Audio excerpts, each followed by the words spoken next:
और uses of accounting देखेंगे, ठीक है, कि अकाउंटिंग की क्या क्या एडवांटेजेस हैं, क्या क्या इंपॉर्टेंस हैं, ठीक है। तो फर्स्ट है helpful in management of business. तो अकाउंटिंग जो है हमारी मदद करता है बिजनेस की मैनेजमेंट करने में, ठीक है, बिजनेस में प्लानिंग करने में, कोई डिसीजन लेने में, ठीक है, कंट्रोल करने में। तो ये सारा कुछ जो है करने में हमें कौन हेल्प करता है? अकाउंटिंग, ठीक है। तो हम लोग कह सकते हैं कि जो अकाउंटिंग है वो हेल्प करता है बिजनेस को मैनेज करने के लिए, ठीक है, बिजनेस की मैनेजमेंट में अकाउंटिंग हेल्प करता है।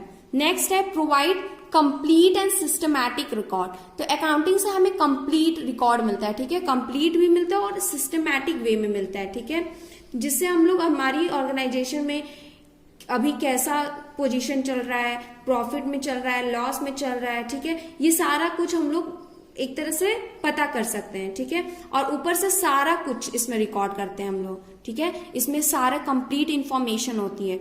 सो हम लोग कह सकते हैं कि अकाउंटिंग जो है हमें एक कंप्लीट और सिस्टमैटिक रिकॉर्ड देता है, ठीक है, सिस्टमैटिक इंफॉर्मेशन प्रोवाइड करता है। ये हमें इंफॉर्मेशन प्रोवाइड करता है regarding the profit and loss, कि हमारी ऑर्गेनाइजेशन में कितने प्रॉफिट हो रहा है और लॉस हो रहे हैं, ठीक है, अगर लॉस हो रहे हैं तो क्यों हो रहा है, ये भी हमें अकाउंटिंग से पता चल जाता है, ठीक है। फिर इंफॉर्मेशन रिगार्डिंग फाइनेंशियल पोजीशन। तो फाइनेंशियल पोजीशन कैसी है उससे हमारी बिजनेस की, वो भी हमें अकाउंटिंग से पता चल जाता है, हमारे बैलेंस शीट से पता चल जाता है, ठीक है। नेक्स्ट है इनेबल कंपैरेटिव स्टडी।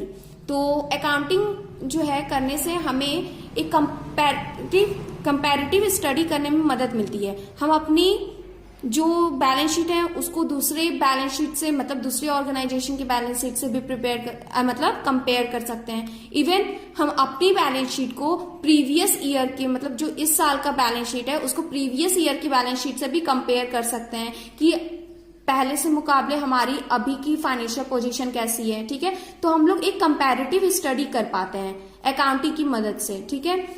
नेक्स्ट है helpful in assessment of tax liability. तो हम लोग को कितना टैक्स लायबिलिटी पे करना है उसको असेसमेंट के लिए भी अकाउंटिंग जो है हमारी हेल्प करता है।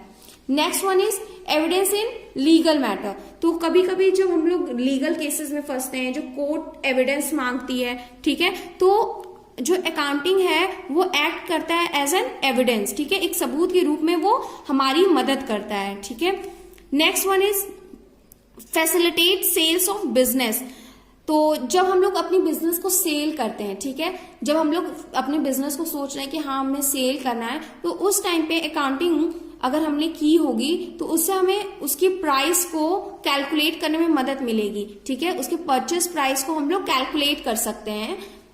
तो इसीलिए हम लोग कह सकते हैं कि ये हेल्प करता है, ये फैसिलिटेट करता है sales of business. Next one is helpful in raising loan. Loan को रेज करने में अकाउंटिंग इंफॉर्मेशन जो है हमारा बहुत ही मदद करते हैं।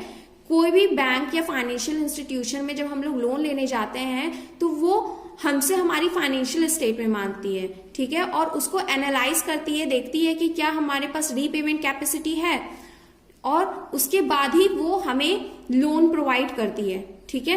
तो हम लोग कह सकते हैं कि जो अकाउंटिंग है वो हमें हेल्प करती है लोन को रेज करने में। Next one is helpful in prevention and detection of errors और फ्रॉड। तो ये डिटेक्ट या हमें प्रिवेंट करती है एरर्स और फ्रॉड से। अगर हमने गलती से कुछ नहीं रिकॉर्ड किया है, ठीक है, कुछ गलत रिकॉर्ड कर दिया है, तो उसमें भी हमारी हेल्प करती है। और जो फ्रॉड हो रहे हैं, जो हमारे इंटरनल यूजर्स जो हैं जिन्होंने फ्रॉड किया है, या कोई और जो फ्रॉड अगर हमसे कर रहा है, तो उसे भी फाइंड आउट करने में अकाउंटिंग हमारी हेल्प करती है। So these are the advantages of accounting. अब इसको लर्न कैसे किया जाए?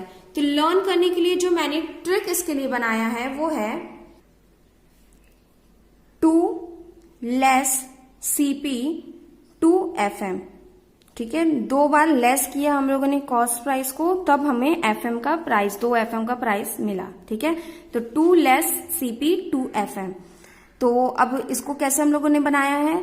तो 2L है, ठीक है, 2L है तो 2L होंगे। तो फर्स्ट L से हो गया हमारा लायबिलिटी और सेकेंड L से हो गया लोन, ठीक है। E for evidence, double S है तो सिस्टमैटिक, ठीक है, एक हो गया सिस्टमेटिक, एक हो गया सेल्स। फिर CP, ठीक है, तो C और P हो गया, तो C से क्या हुआ हमारा कंपैरेटिव और P से क्या हुआ प्रॉफिट और लॉस, ठीक है। फिर 2FM है, तो 2FM मतलब 2 F होगा और एक M होगा, ठीक है। तो एक F से हो गया हमारा फाइनेंशियल पोजीशन और एक F से हो गया फ्रॉड और एक M जो है M से हमारा हो गया मैनेजमेंट, ठीक है। तो इससे हमको लर्न करने में इजी होगा, इसीलिए मैंने एक कोड बना दिया है। तो क्या है इसका code, 2 less CP 2FM, 2 less, 2 बार हम लोग लेस किए CP को तो हमको 2 FM मिल गया, ठीक है। तो 2 लेस CP 2FM। तो this is about the advantages and the uses of accounting. अब हम लोग देखेंगे लिमिटेशंस ऑफ अकाउंटिंग। अकाउंटिंग के कुछ लिमिटेशंस भी हैं, ठीक है।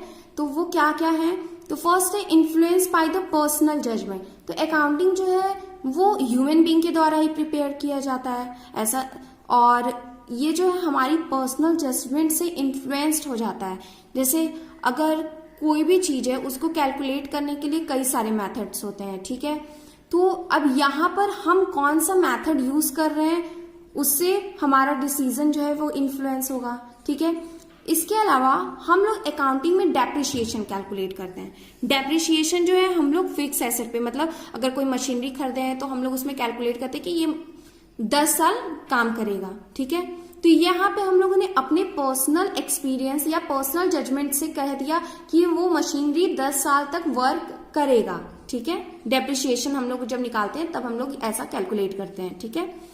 लेकिन जरूरी तो नहीं है कि वो 10 साल ही काम वर्क करे, हो सकता है वो 2 ही साल काम करे, हो सकता है वो 12 साल कर दे, ठीक है। तो हमारी जो पर्सनल जजमेंट है उससे हम अकाउंटिंग जो है वो इन्फ्लुएंस्ड होती है। ये एक लिमिटेशन है अकाउंटिंग का, ठीक है।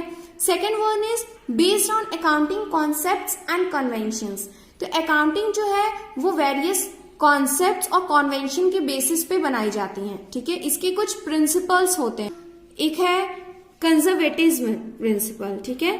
तो उसमें क्या है कि उसका मानना है, उस प्रिंसिपल के अनुसार ये है कि अगर हमें कोई लॉस होता है तो वो हम अकाउंटिंग में रिकॉर्ड करेंगे, ठीक है। मतलब अगर फ्यूचर में हमें पता है कि फ्यूचर में हमें ये लॉस होने वाला है तो हम उसे अकाउंटिंग में रिकॉर्ड करेंगे, ठीक है। लेकिन अगर हमें पता रहता है कि फ्यूचर में हमें प्रॉफिट होने वाला है तो हम लोग उसे रिकॉर्ड नहीं करते हैं, ठीक है।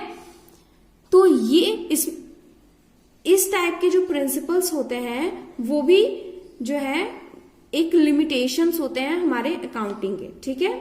इससे हमें हमारी ट्रू पोजीशन नहीं पता चल पाता है, ठीक है। हम लोग क्योंकि यहाँ पर क्या हुआ, फ्यूचर में जो प्रॉफिट होने वाला है उसको हम लोग इग्नोर कर रहे हैं, ठीक है। नेक्स्ट है इनकम्प्लीट इंफॉर्मेशन। अकाउंटिंग जो है वो हमें कंप्लीट इंफॉर्मेशन नहीं देती है, वो एक इनकम्प्लीट इंफॉर्मेशन देती है। क्यों इनकम्प्लीट इंफॉर्मेशन देती है, क्योंकि बिजनेस हमारा हमेशा रन करता रहता है, हमेशा हमारा बिजनेस जो है रन कर रहा है, तो हम लोग एग्जैक्ट प्रॉफिट या एग्जैक्ट लॉस नहीं बता सकते हैं जब तक कि हमारा बिजनेस बंद ना हो जाए, ठीक है। तो एक्चुअल प्रॉफिट या एक्चुअल लॉस जानने के लिए हमें बिजनेस को क्लोज डाउन करना होगा, तभी हम लोग बिजनेस के प्रॉफिट और लॉस को जान पाएंगे, ठीक है। उसके अलावा ये बहुत सारे क्या होती है, क्वालिटेटिव इंफॉर्मेशन को नहीं शो करती है। क्वालिटेटिव इंफॉर्मेशन जैसा कि मैंने पहले बताया कि अगर 2 डिपार्टमेंट के बीच में कॉन्फ्लिक्ट हो रहा है तो वो उसे शो नहीं करती है, ठीक है। तो लाइक रेपुटेशन जो है बिजनेस का कैसा है वो उसे शो नहीं करती है, ठीक है। हमारे कस्टमर कितने सेटिस्फाई हैं वो उसको नहीं शो करती है। तो जितने भी क्वालिटेटिव इंफॉर्मेशन होती है अकाउंटिंग में नहीं शो किया जा सकता है, सिर्फ हम लोग मॉनेटरी ट्रांजैक्शन को ही रिकॉर्ड करते हैं, ठीक है। तो ये भी एक लिमिटेशन है अकाउंटिंग का।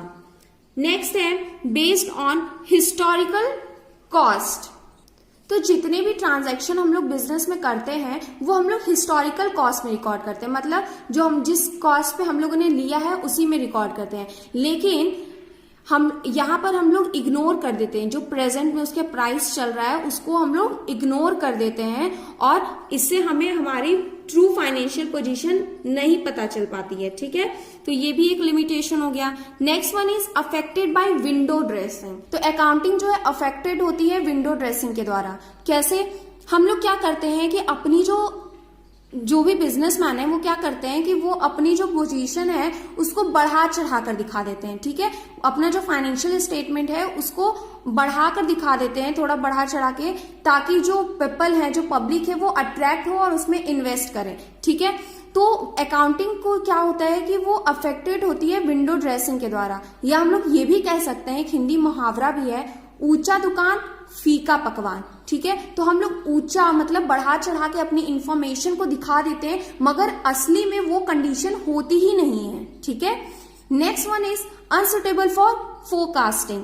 तो अकाउंटिंग जो है वो सुटेबल नहीं है फोरकास्ट करने में। ठीक है, फ्यूचर में अगर हमें कोई डिसीजन लेना है तो उसके लिए वो एक्यूरेट नहीं है, क्योंकि वो हमें हमेशा जो है एक तो करेक्ट इन्फॉर्मेशन नहीं देती है, और अगर करेक्ट इन्फॉर्मेशन दे रही है, ठीक है, हम लोग मानते हैं कि हाँ अकाउंटिंग हमें काफी हद तक बहुत ही करेक्ट इन्फॉर्मेशन देती है, लेकिन वो तो पास्ट इवेंट के बेसिस पे बनी होती है ना, जो पास्ट में हुआ है उसके बेसिस पे हमने अकाउंटिंग बनाया है। लेकिन फ्यूचर में क्या होने वाला है, हो सकता है फ्यूचर में इन्वायरमेंट चेंज हो जाए, ठीक है, तो इससे हमारे बिजनेस अफेक्ट हो, तो ये फोरकास्टिंग में सुटेबल नहीं है। ठीक है, हम लोग तभी फोरकास्ट कर सकते हैं जब हम लोग अदर फैक्टर्स को भी एकदम अच्छे से देखें। ठीक है, उसको स्टडी करें। सिर्फ अकाउंटिंग के द्वारा हम लोग फोरकास्ट नहीं कर सकते हैं। Okay, so these are the limitations of accounting.